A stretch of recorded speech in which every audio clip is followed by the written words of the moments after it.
Hello friends, welcome to my channel Vigyani ma'am. Friends, मु भाबुची आपण माने समस्ते बहुत भलरे थिबे।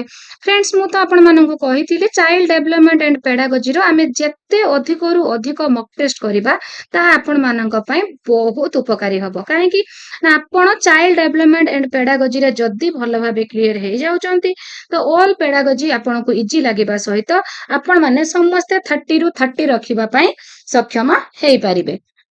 तो फ्रेंड्स, आपणकर सीडीपी रे आमे 15 टी पाखापाखी मॉक टेस्ट करिबी बोली मु भाबुची। तो आज आमे जो डिस्कशन करिबा आपणकर सेथिरे ए जो मॉक टेस्ट रे रहिबो आपणकर लर्निंग एज मीनिंग मेकिंग, अर्थ प्रस्तुति भाबे शिक्षण रहिबो, ज्ञान संगठनवाद जोटा आपणकर नॉलेज कंस्ट्रक्शन रहिबो, एंड आपणकर सामाजिक संगठनवाद भाई गड्सकी कथा रहिबो। ए जो सब इंपोर्टेंट डिस्कशन आज रहिबो। तो ता ऊपर आमे आज एमसीक्यू डिस्कशन करिबा। जेहेतु एगुडिको सबु थियोरी क्लास मु आपण मानक पई आगुरु नेई आसीची, तो एगुडिको आपण माने भलो भाबे बुझिचंती। तो मो पूर्वरु आपण माने सबु क्वेश्चन रो आंसर देबे एंड निजको निज मूल्यांकन करिवे। एंड जो माने आज चैनल नुआ अछंती सेमानक पई कहि रखे, पूर्वरु जो थियोरी एमसीक्यू रो क्लास मु ऑलरेडी अपलोड करि सारिची, ताकू मु कमेंट रे पिन करि देबी। आपण माने सेटु इजीली पाई परिबे। एंड फ्रेंड्स, जो माने पीडीएफ पाइबा पई चाहुचंती से माने विज्ञानी मैम टेलीग्राम चैनल रे जॉइन करले जो पीडीएफ सेमानकर आवश्यक मते कमेंट करिवे, मु सेमानको सेठी सेही पीडीएफ देई परिबी।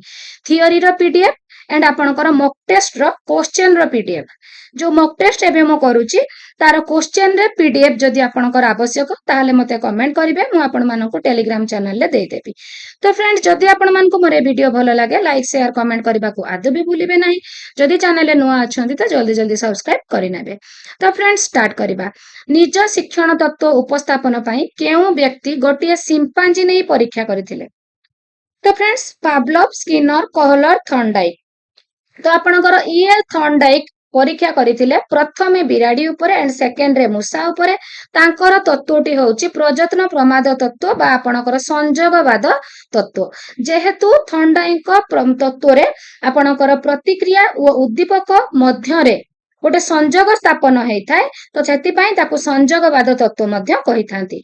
एंड आपणकर स्किनर, स्किनर काहा उपरे परीक्षा करथिले? मूषा उपरे परीक्षा करथिले स्किनर। तो तांकर तत्वटी होउची आपणकर यांत्रिक अनुबंध। एंड आपणकर कहलर, कहलर परीक्षा करथिले काहा उपरे? सिंपांजी उपरे। तो सिंपांजी उपरे परीक्षा करथिले तांकर तत्वटी होउची अंतर्दृष्टि शिक्षण तत्व। एंड पावलोव परीक्षा करथिले काहा उपरे? पावलोव करथिले कुकुर उपरे। तो तांकर तत्वटी रो ना सापेक्ष प्रतिवर्त किंबा शास्त्रीय अनुबंध तत्व। तो फ्रेंड्स, आपणकर पावलोवकर हला शास्त्रीय अनुबंध, जोटा कि आपणकर सापेक्ष प्रतिवर्त मध्य ताको कहंती, से कुकुर उपरे परीक्षा करथिले। तो आपणकर प्रति मनोविज्ञानी एंड तांकर तत्व एंड से को जीव उपरे करथिले क्वेश्चन तो फ्रेंड्स निश्चय आसीबो, नो डाउट। प्रीवियस ईयर रे बारंबार आसीची, एथर मध्य निश्चय आसीबो। तो एटा को टिके भलो भाबे मने रखिबे। तो एठी कहिची सिंपांजी को नै परीक्षा करथिले किए? कहलर करथिले। कहलर अंतर्दृष्टि शिक्षण तत्व। तार आउ गोटे क्वेश्चन आसे बुले कि बेले बेले पकाए जे केउ शिक्षण तत्व रे स्वल्प प्रचेष्टा रे सफलता मिली थाए, ताहा हेउची अंतर्दृष्टि शिक्षण तत्व, जहा आपणकर कहलरकर से सिंपांजी उपरे करथिले। स्वल्प विफल चेष्टा परे सफलता मिली थाए। निम्नोक्त मध्यरु केउटी सबुठारु अत्यंत गुरुत्वपूर्ण मनोविज्ञान? सबुठारु गुरुत्वपूर्ण कोउटा आपणकर? साधारण मनोविज्ञान, शिक्षा मनोविज्ञान, शिशु मनोविज्ञान, नैदानिक मनोविज्ञान। सबुठारु अत्यंत गुरुत्वपूर्ण होची एजुकेशनल साइकोलॉजी, शिक्षा मनोविज्ञान। निम्नोक्त मध्यरु केउटी ब्लूम को द्वारा वर्गीकरण करा जाइथिबा क्रियात्मक उद्देश्य संपर्कित नुहे? नुहे टाइप रे क्वेश्चन पचारि कि तो आपनको सब बेले कंफ्यूज करिथाय। तो friends, Bloom, Benjamin S Bloom पारदर्शिता शिक्षण जोटा मास्टरी लर्निंग, तार मध्य प्रवर्तक होचंती बेंजामिन एस ब्लूम। एंड आपणकर ए जो उद्देश्य संपर्कित तत्व देइथिले बेंजामिन एस ब्लूम, सी होचंती जणे अमेरिकीय शिक्षाविद। लेखि नियंतु फ्रेंड्स, मो सब बेले कुहे जत्ते बेले मो क्लास करूचंती कॉपी एंड पेन पाखरे रखंतु। तो आपणकर शिक्षण उद्देश्य को वर्गीकरण करथिले बेंजामिन एस ब्लूम, ଯାହାକୁ ଇଂଲିଶ ରେ ବ୍ଲୁମ୍ସ ଟାକ୍ସୋନମି ବୋଲି ମଧ୍ୟ କୁହାଯାଏ। ବ୍ଲୁମ୍ସ ଟାକ୍ସୋନମି 1956 ମସିହାରେ ସେ ଏଇ ଉଦ୍ଦେଶ୍ୟ ଗୁଡିକୁ ସେ ତତ୍ତ୍ୱଟିକୁ ବାହାର କରିଥିଲେ। ତ ତାଙ୍କର ଉଦ୍ଦେଶ୍ୟ ହେଉଛି ଜ୍ଞାନାତ୍ମକ, ଭାବାତ୍ମକ ଏଣ୍ଡ ମନୋକ୍ରିୟାତ୍ମକ। ଜ୍ଞାନାତ୍ମକ କୋଗ୍ନିଟିଭ ଡୋମେନ୍, ଭାବାତ୍ମକ ଏଫେକ୍ଟିଭ ଡୋମେନ୍ ଏଣ୍ଡ ମନୋକ୍ରିୟାତ୍ମକ ସାଇକୋମୋଟର ଡୋମେନ୍। ତ ଆପଣଙ୍କର ଜ୍ଞାନାତ୍ମକ ଭିତରେ ତାଙ୍କର ଯାଉଛି knowledge, comprehension, application and analysis, synthesis, evaluation. ଜ୍ଞାନାତ୍ମକ ଭିତରେ ଗଲା। ଏଣ୍ଡ ଭାବାତ୍ମକ ଭିତରେ ଗଲା ତାଙ୍କର ରିସିଭିଂ, କିଏ କେତେ ରିସିଭ କରୁଛି, ରେସ୍ପଣ୍ଡିଂ ଏଣ୍ଡ ଅର୍ଗାନାଇଜେସନ, କ୍ୟାରେକ୍ଟରାଇଜେସନ।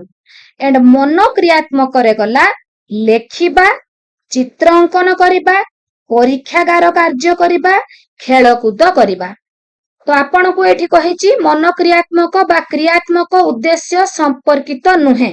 ମୁଁ ଆପଣଙ୍କୁ କହିଲି ବ୍ଲୁମଙ୍କର ମନୋକ୍ରିୟାତ୍ମକ ବା କ୍ରିୟାତ୍ମକ ଉଦ୍ଦେଶ୍ୟ ସହିତ ସମ୍ପର୍କିତ କୋଉଟା? ଆପଣଙ୍କର ଖେଳକୁଦ କୌଶଳ ବା ଖେଳ ପରିଚାଳନା ଅଛି, ଚିତ୍ର ଅଙ୍କନ କରିବା ଅଛି, ବିଜ୍ଞାନଗାରର ଯନ୍ତ୍ରପାତି ବ୍ୟବହାର ବା ପରୀକ୍ଷାଗାରର କାର୍ଯ୍ୟ ଅଛି, ଲେଖିବା କାର୍ଯ୍ୟ ମଧ୍ୟ ଅଛି କ୍ରିୟାତ୍ମକ ଉଦ୍ଦେଶ୍ୟ ମଧ୍ୟରେ। ବଟ୍ ମନେ ପକାଇ କହିବା ବ୍ଲୁମଙ୍କର କ୍ରିୟାତ୍ମକ ଉଦ୍ଦେଶ୍ୟ ସମ୍ପର୍କିତ ନୁହେଁ। ମସିହାଟି ମନେ ରଖିଲେ ତ ଫ୍ରେଣ୍ଡସ୍, କେବେ କରିଥିଲେ? 1956 ରେ ଶିକ୍ଷଣ ଉଦ୍ଦେଶ୍ୟକୁ ବର୍ଗୀକରଣ କରିଥିଲେ ଆମେରିକୀୟ ଶିକ୍ଷାବିତ ବେଞ୍ଜାମିନ ଏସ୍ ବ୍ଲୁମ।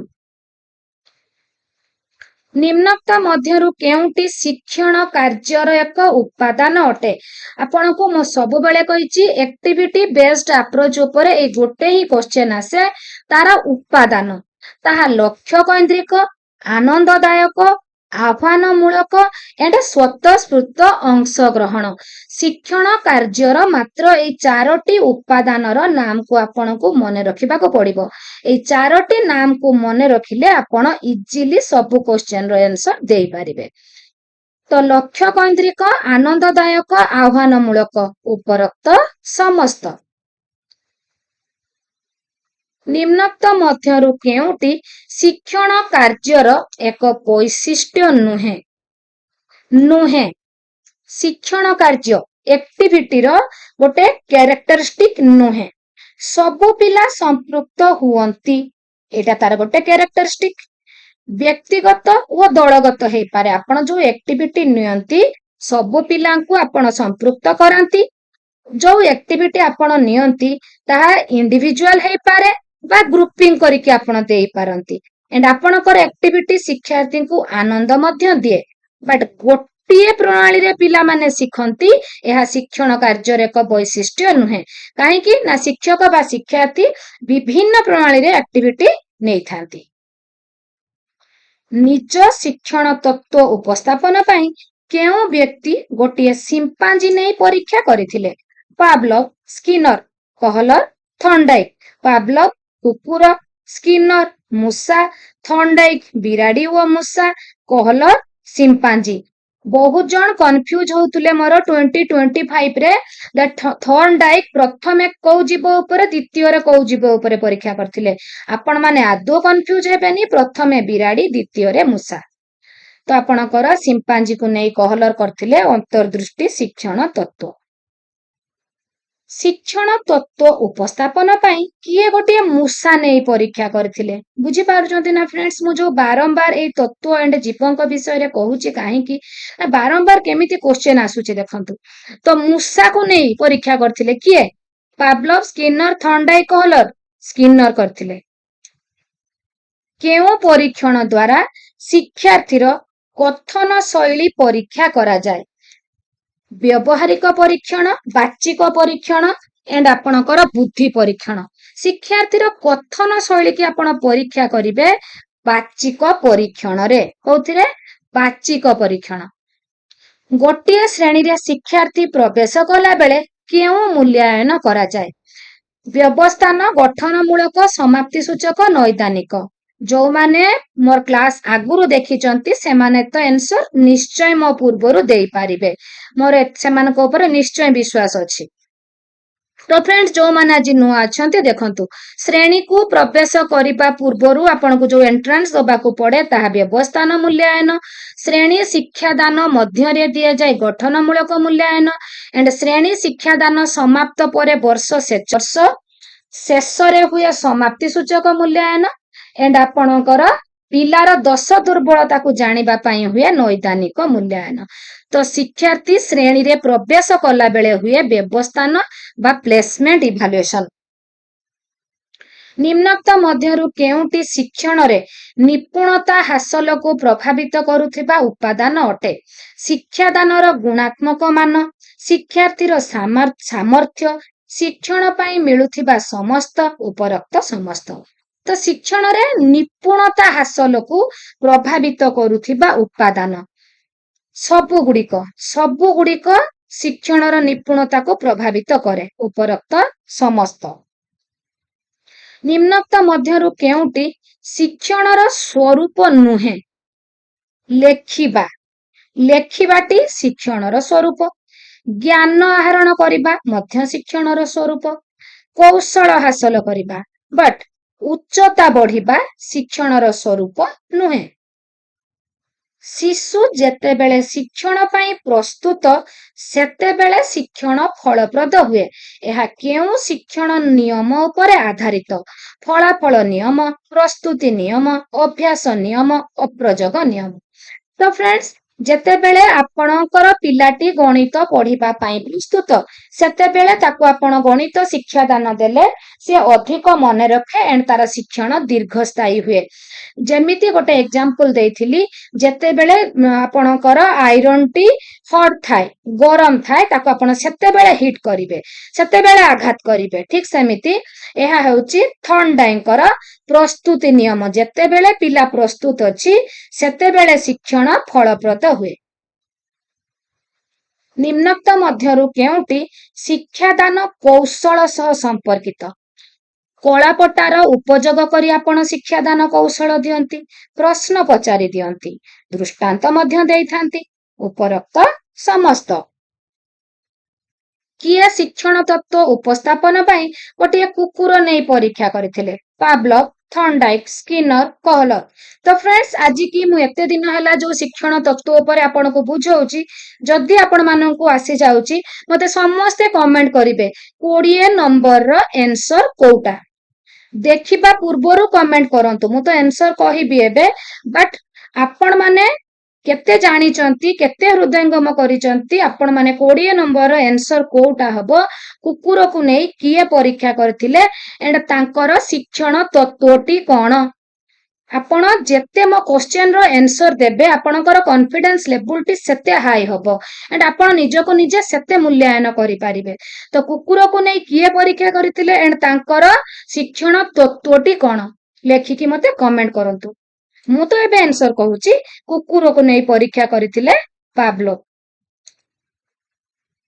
निम्नोक्त मध्यरु केउटी को मनोविज्ञानर सर्वोत्कृष्ट अर्थ रूपे विवेचना करा जाय आत्म संपर्कीय विज्ञान मन संपर्कीय आचरण संपर्कीय चेतना संपर्कीय। मनोविज्ञानर सर्वोत्कृष्ट अर्थ होची आचरण संपर्कीय विज्ञान। शिक्षादान शिक्षण कार्य चालुथिला बेले शिक्षार्थींकर शिक्षण और शिक्षकंकर शिक्षादानर अग्रगति संबंध रे उचित तदारख करिबा निमंते केउ मूल्यांकन निम्नोक्त केउ मूल्यांकनर उद्देश्य व्यवस्थापक गठनमूलक समाप्ति सूचक नैदानिक। प्रथम कथा शिक्षादान शिक्षण कार्य चालुथिला बेले केउ मूल्यांकन करा जाय आगुरु मु आपनकु कहिछि जेउ मूल्यांकनटी शिक्षार्थींकर अग्रगति सहित शिक्षकंकर शिक्षादान पद्धतिटी ठीक अछि कि नाही मध्य मूल्यांकन करिथाय। एहा हेउची गठनमूलक बा फॉर्मेटिव असेसमेंट। आचरणगत परिवर्तन प्रक्रिया को कौन कहा जाए शिक्षण विकास अभ्यास अभिवृद्धि आचरणगत परिवर्तन ही शिक्षण। निम्नोक्त मध्यरु केउटी पेशीय शिक्षण अंतर्गत अटे पेशीय शिक्षण साइकेल चालना करिबा एंड आपणकर कथा कहिबा चित्र अंकन करिबा उपरोक्त समस्त सबु गुड़िक पेशीय शिक्षण अंतर्गत। निम्नोक्त मध्यरु केउटी प्राथमिक शिक्षण पई शिक्षा मनोविज्ञान अध्ययन आवश्यकता सूचाउची। प्राथमिक शिक्षण पई शिक्षार्थी मानकर विकास धारा सह परिचित, शिक्षार्थी विकासर स्तर जणाए, निजर वृत्तिगत दक्षता बढ़ाए उपरोक्त समस्त। तो फ्रेंड्स प्राथमिक शिक्षण पई शिक्षा मनोविज्ञान अध्ययन आवश्यकता कौन? प्राथमिक शिक्षण एजुकेशनल साइकोलॉजी पढ़िबार आवश्यकता कौन? आपण पढ़िले पिलांकर विकास धारा सह परिचित हेबे, विकासर स्तर जानिबे एंड निजर वृत्तिगत दक्षता बढ़ाई पारिबे उपरोक्त समस्त। निम्नोक्त मध्यरु केउटी पेशीय शिक्षण अंतर्गत नुहे? पेशीय शिक्षण अंतर्गत नुहे। दौड़िबा, पहरिबा, मशा मारिबा, लेखिबा। दौड़िबा, पहरिबा, लेखिबा सब पेशीय शिक्षण, मशा मारिबा एटा पेशीय शिक्षण अंतर्गत नुहे। अभिज्ञता व प्रशिक्षण द्वारा आचरण रे परिवर्तन प्रक्रिया ही शिक्षण। एही संज्ञा किए प्रदान करथिले? आपण मानको सब बेले कुहे मत रिलेटेड भिडियोटी मोर निश्चय देखंतु। गेट्स, स्किनर, थॉर्नडाइक, हर्लफ मत रिलेटेड भिडियोटी आज मो टेलीग्राम चैनल रे अपलोड करि देबी, आपण माने सेठु थरे सुनि नेबे। तो फ्रेंड्स गेट्स कहिथिले अभिज्ञता व प्रशिक्षण द्वारा आचरण परिवर्तन ही शिक्षण। निम्नोक्त मध्यरु केउ स्थायी परिवर्तन को शिक्षण कहा जाए? स्थायी परिवर्तन मनोभाव, मनोवृत्ति, कृति उपरोक्त समस्त। समस्या समाधान पाई चिंतन शक्ति एक निर्दिष्ट दिगरे परिचालित हेले सेही चिंतन को कौन कहा जाए? जेते बेले आपनकु गोटे क्वेश्चन पचरा जिवो, पिलांकु आपण पचारिबे कि आपणको पचरा जिवो, आपणकर चिंतनटी जदि गोटे निर्दिष्ट दिगरे जिवो, केंद्र अभिमुखरे जिवो, प्रसारित हबनी, ताकु आमे केंद्राभिमुखी चिंतन कहू। जेमती 2 + 4 = 6। जेते बेले मु आपणको पचारिबी आपणकर चिंतन शक्ति गोटे निर्दिष्ट दिगरे जिवो, केंद्राभिमुखी चिंतन। निर्दिष्ट शिक्षण दुर्बलता चिन्हट करी प्रतिकारमूलक व्यवस्था निम्नोक्त केउ मूल्यांकन द्वारा करा जाए? नैदानिक, गठनमूलक, समाप्ति सूचक, सामग्रिक। जो माने मोर पूर्वरु क्लास करिसंती मु समान सब बेले कुहे निर्दिष्ट शिक्षण दोष दुर्बलता कथा आसीबो माने नैदानात्मक मूल्यांकन हबो, एथिरे नो डाउट। निम्नोक्त मध्यरु केउटी शाब्दिक शिक्षण नुहे? शब्दगत सुनी बुझिबा, एठी शब्द रहउची, बुझी कहिबा शब्द रहउची, पढ़ी बुझिबा भी शब्द रहउची, बट दौड़िबा शाब्दिक शिक्षण नुहे। जेउ प्रक्रिया द्वारा शिशु अधिक तथ्य ग्रहण करे बा ज्ञान आहरण करे ताकू कोन कहंती? अधिगमन, अभिप्रेरणा, शिक्षण, मूल्यांकन। सबु बेले पिलाटी शिक्षण द्वारा अधिक तथ्य ग्रहण करे और ज्ञान आहरण करे। निम्नलिखित मध्यरु केउटी एक आचरणगत परिवर्तन होइथिले मध्य शिक्षण नुहे? मु आपण मानकु सबु बेले कुहे आचरणगत परिवर्तन ही शिक्षण, बट समस्त आचरणगत परिवर्तन शिक्षण नुहे। जेमिति निशा सेवन करिबा, जणे मद्यप व्यक्तिटी मद्यपान करिकी आसिले औषध सेवन कले, जणे को जदि बहुत टायर्ड फील होउथबो, बहुत क्लांत लागुथबो, तो सेमानंकर आचरण रे जो परिवर्तन हुए ताहा शिक्षण नुहे, निशा बा औषध सेवन। शिक्षणर मुख्य उद्देश्य कोन? मूल्यांकन करिबा, निदान करिबा, उपचार करिबा, ए बी ओ सी तीनोटी जाक।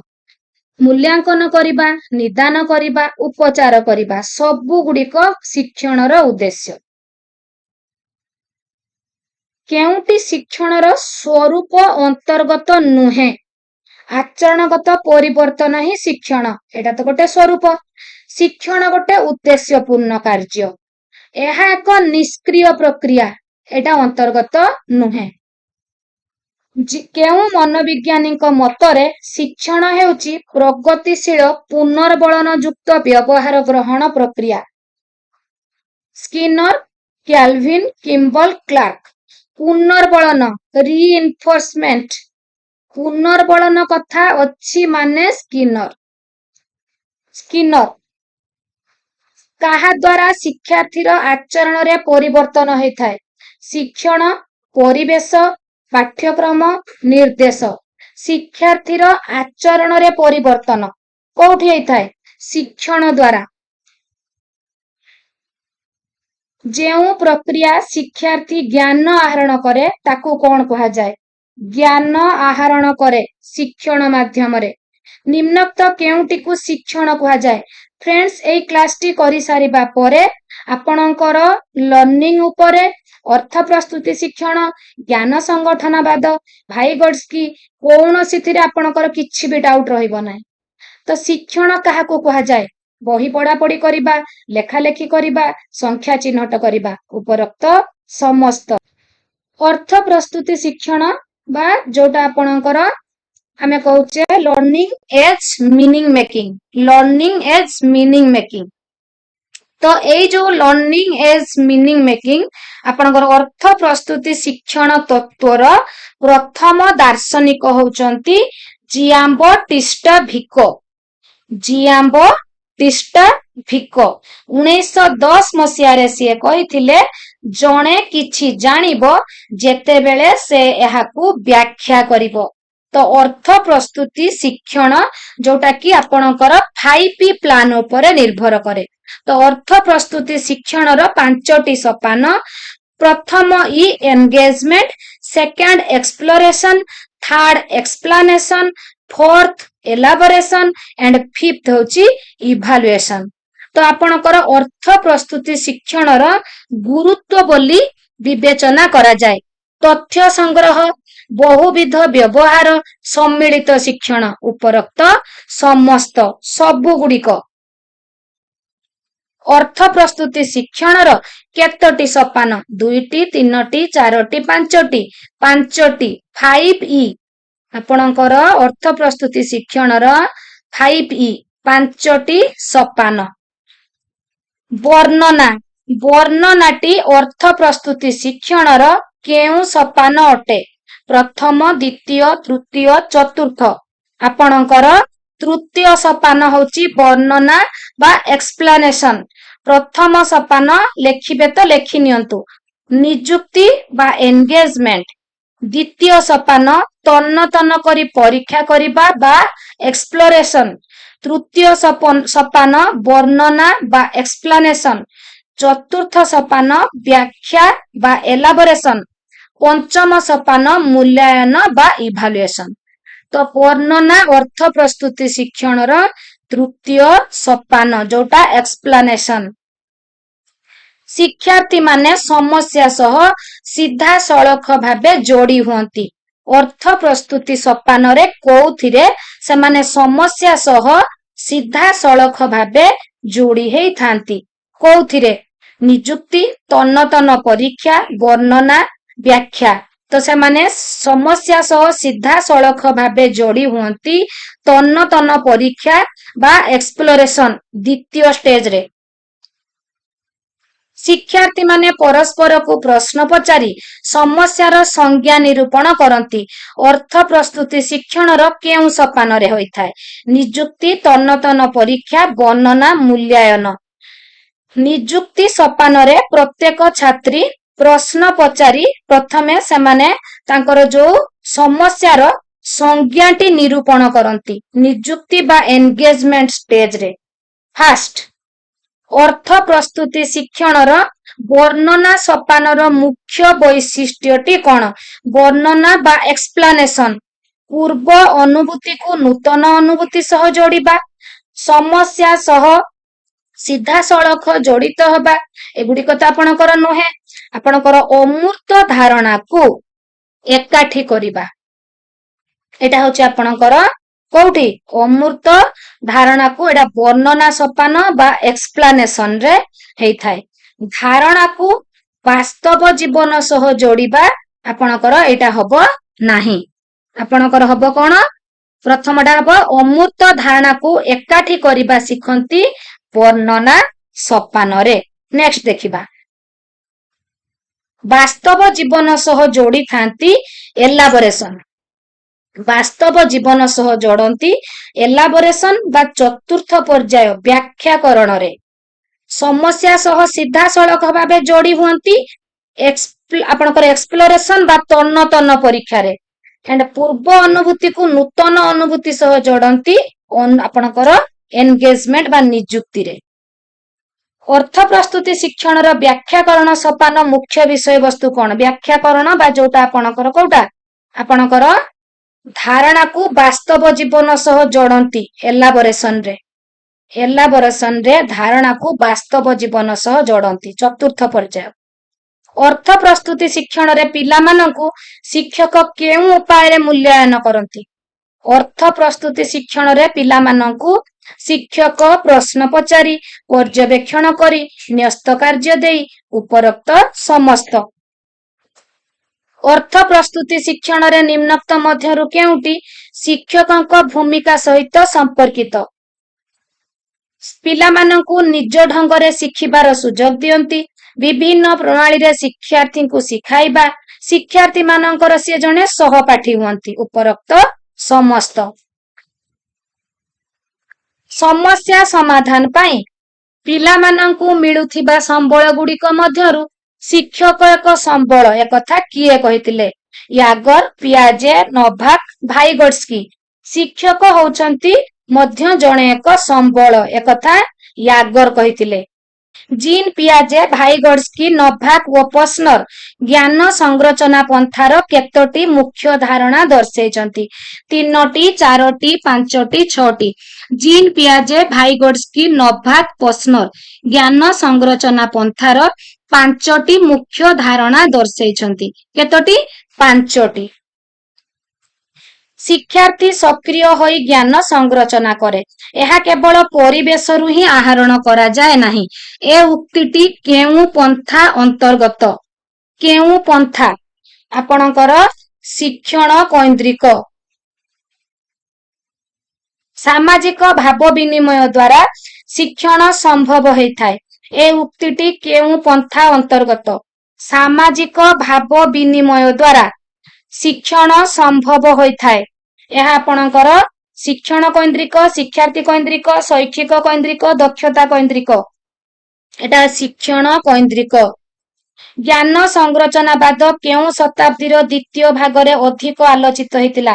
ଜ୍ଞାନ ସଂରଚନାବାଦକୁ 3 ଭାଗରେ ଭାଗ କରାଯାଇଛି: ମୌଳିକ ସଂଗଠନବାଦ, ସାମାଜିକ ସଂଗଠନବାଦ, ସାଂସ୍କୃତିକ ସଂଗଠନବାଦ। ସାଂସ୍କୃତିକ ସଂଗଠନବାଦକୁ ଏତେ ବ୍ୟବହାର କରାଯାଏ ନାହିଁ। ମୌଳିକ ସଂଗଠନବାଦ ଆପଣଙ୍କର ତାର ପ୍ରବର୍ତ୍ତକ ଭନ୍ ଗ୍ଲାସରଫେଲ୍ଡ, ସେ ପିଆଜେଙ୍କ ତତ୍ତ୍ୱକୁ ଆଧାର କରି ମୌଳିକ ସଂଗଠନବାଦ ତତ୍ତ୍ୱ ଦେଇଥିଲେ।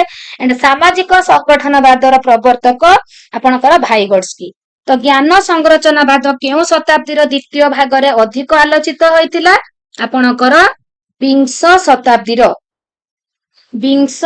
ଶତାବ୍ଦୀରେ ଅଧିକ ଆଲୋଚନା ହୋଇଥିଲା। ଶୈକ୍ଷିକ ଦୃଷ୍ଟିକୋଣରୁ ନିମ୍ନୋକ୍ତ କେଉଁଟିର ଗୁରୁତ୍ୱ ଉପଲବ୍ଧି କରାଯାଏ? ଶୈକ୍ଷିକ ଦୃଷ୍ଟିକୋଣରୁ ଏବେ କହିଲି ମୌଳିକ ସଂଗଠନବାଦ ଓ ସାମାଜିକ ସଂଗଠନବାଦ, ଦୁଇଟି ଉପରେ ଗୁରୁତ୍ୱ ଦିଆଯାଏ। ମୌଳିକ ସଂଗଠନବାଦର ମୁଖ୍ୟ ପ୍ରବକ୍ତା କହିଲି କି ନାହିଁ ଏବେ? ଭନ୍ ଗ୍ଲାସରଫେଲ୍ଡ, ଜିନ୍ ପିଆଜେ, ଭାଇଗୋଟ୍ସ୍କି, ନୋଭାକ। ଆପଣଙ୍କର ଭନ୍ ଗ୍ଲାସରଫେଲ୍ଡ। କାହାର ବୌଦ୍ଧିକ ବିକାଶ ତତ୍ତ୍ୱକୁ ଆଧାର କରି ଗ୍ଲାସରଫେଲ୍ଡ ମୌଳିକ ସଂଗଠନବାଦ ସପକ୍ଷରେ ମତ ଦେଇଥିଲେ?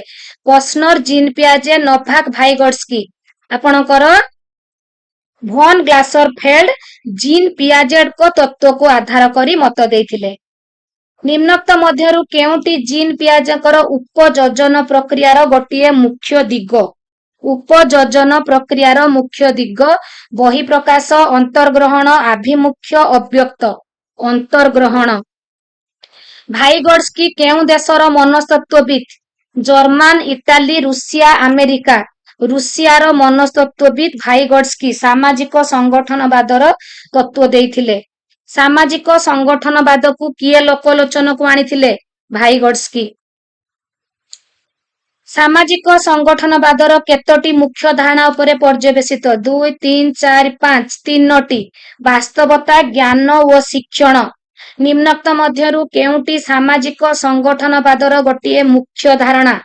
ବାସ୍ତବତା, ରିଏଲିଟି, ନଲେଜ ଏଣ୍ଡ ଆପଣଙ୍କର ଲର୍ଣ୍ଣିଂ। ଏ ସମସ୍ତ ସାମାଜିକ ସଂଗଠନବାଦର ମୁଖ୍ୟ ଧାରଣା ଏଇ ତିନୋଟି। ସାମାଜିକ କ୍ରିୟାକଳାପ ମାଧ୍ୟମରେ ବୌଦ୍ଧିକ ବିକାଶ ହୁଏ ବୋଲି କିଏ ମତ ଦେଇଥିଲେ? ଯେହେତୁ ଭାଇଗୋଡସ୍କିଙ୍କର ତତ୍ତ୍ୱ ହେଉଛି ସାମାଜିକ ସଂଗଠନବାଦ, ତେଣୁ ସାମାଜିକ କ୍ରିୟାକଳାପ ମାଧ୍ୟମରେ ବୌଦ୍ଧିକ ବିକାଶ ହୁଏ ବୋଲି ଭାଇଗୋଡସ୍କି ମତ ଦେଇଥିଲେ। ମିଳିମିଶି ଅର୍ଥପୂର୍ଣ୍ଣ ଭାବରେ ଶିଖିବା ଏହା ଜ୍ଞାନ ସଂରଚନାର କେଉଁ ଦିଗ? ସାମାଜିକ, ଶୈକ୍ଷିକ, ସାଂସ୍କୃତିକ, ନୈତିକ। ଆପଣଙ୍କର ମିଳିମିଶି ଅର୍ଥପୂର୍ଣ୍ଣ, ମିଳିମିଶି ମାନେ ସାମାଜିକ। ବୋଧଗମ୍ୟତା ହିଁ ଶିକ୍ଷଣ, ଏହାର ଅର୍ଥ କଣ? ଭଲ ଭାବେ ବୁଝିବା, ବୁଝିଥିବା କଥାକୁ କାମରେ ଲଗାଇବା, ତର୍କ କରିବା। କୋଉଟା ହବ ଫ୍ରେଣ୍ଡସ୍? ଆପଣଙ୍କର ବୋଧଗମ୍ୟତା ହିଁ ଶିକ୍ଷଣ। ବୁଝିଥିବା କଥାକୁ କାମରେ ଲଗେଇବା। ବୋଧଗମ୍ୟତା ମାନେ ବୁଝିବା। ଜ୍ଞାନ ସଂରଚନା ପନ୍ଥାରେ ବିଦ୍ୟାଳୟକୁ କିଭଳି ଭାବେ ବର୍ଣ୍ଣନା କରାଯାଇଛି? ମନ୍ଦିର, ଡାକ୍ତରଖାନା, ଶିକ୍ଷଣ ସ୍ଥଳୀ, କାରାଗାର। ଜ୍ଞାନ ସଂରଚନା ପନ୍ଥାରେ ବିଦ୍ୟାଳୟକୁ ଶିକ୍ଷଣ ସ୍ଥଳୀ ଭାବେ ବିବେଚନା କରାଯାଇଛି, ଥିଓରି କ୍ଲାସରେ କହିଥିଲି। ଜ୍ଞାନ ସଂରଚନା ତତ୍ତ୍ୱରେ ଶିକ୍ଷକଙ୍କ ଭୂମିକା। ଜଣେ ସହାୟକ, ଶିକ୍ଷଣ ପରିବେଶ ସୃଷ୍ଟିକାରୀ, ଶିକ୍ଷାର୍ଥୀଙ୍କ ସହଯୋଗୀ ବା ସହପାଠୀ। ଉପରୋକ୍ତ ସମସ୍ତ। ନିମ୍ନୋକ୍ତ ମଧ୍ୟରୁ କେଉଁଟିକୁ ଶିକ୍ଷଣକୁ ପ୍ରଭାବିତ କରୁଥିବା ଉପାଦାନ? ଶିକ୍ଷଣକୁ ପ୍ରଭାବିତ କରୁଥିବା ଉପାଦାନ। ବଂଶ ପରମ୍ପରା, ପରିବେଷ୍ଟନୀ, ପରିପକ୍ୱତା। ଉପରୋକ୍ତ ସମସ୍ତ। ସବୁଗୁଡ଼ିକ ଶିକ୍ଷଣକୁ ପ୍ରଭାବିତ କରୁଥିବା ଉପାଦାନ। ତ ଫ୍ରେଣ୍ଡସ୍ ଏଠି ଆମେ କମ୍ପ୍ଲିଟ ଆପଣଙ୍କର learning as meaning making and ଆପଣଙ୍କର ଜ୍ଞାନ ସଂଗଠନବାଦ ଏଣ୍ଡ ଆପଣଙ୍କର ଭାଇଗୋଡସ୍କି ଏଣ୍ଡ ଲର୍ଣ୍ଣିଂ ଉପରେ ଆମେ କମ୍ପ୍ଲିଟ ମକ୍ ଟେଷ୍ଟ କଲେ। ଆପଣ ଏତିକି ଯଦି କ୍ୱେଶ୍ଚନ ଡିସ୍କସନ ଭଲ ଭାବେ ମୁଁ ଯୋଉ କଲି ବୁଝି ଯାଇଥିବେ ତ ଆପଣଙ୍କର ଲର୍ଣ୍ଣିଂ ଉପରେ କୌଣସି ଡାଉଟ ରହିବ ନାହିଁ। ଯଦି ଆପଣଙ୍କୁ ଭଲ ଲାଗେ ଲାଇକ୍, କମେଣ୍ଟ, ସେୟାର କରିବାକୁ ଆଦୌ ବି ଭୁଲିବେ ନାହିଁ। ଚ୍ୟାନେଲରେ ନୂଆ ଥିଲେ ଯଦି ସବସ୍କ୍ରାଇବ କରି ଜଏନ କରି ଯାଉଛନ୍ତି, ମୋର ପ୍ରତ୍ୟେକ ଭିଡିଓ ଆପଣଙ୍କ ପାଖରେ ପ୍ରଥମେ ପହଞ୍ଚିବା ସହିତ OTET ଏଣ୍ଡ ଜୁନିୟର ଟିଚର ଆପଣ ଇଜିଲି କ୍ୱାଲିଫାଏ କରିବେ। ଆଜି ପାଇଁ ଏତିକି। Take care.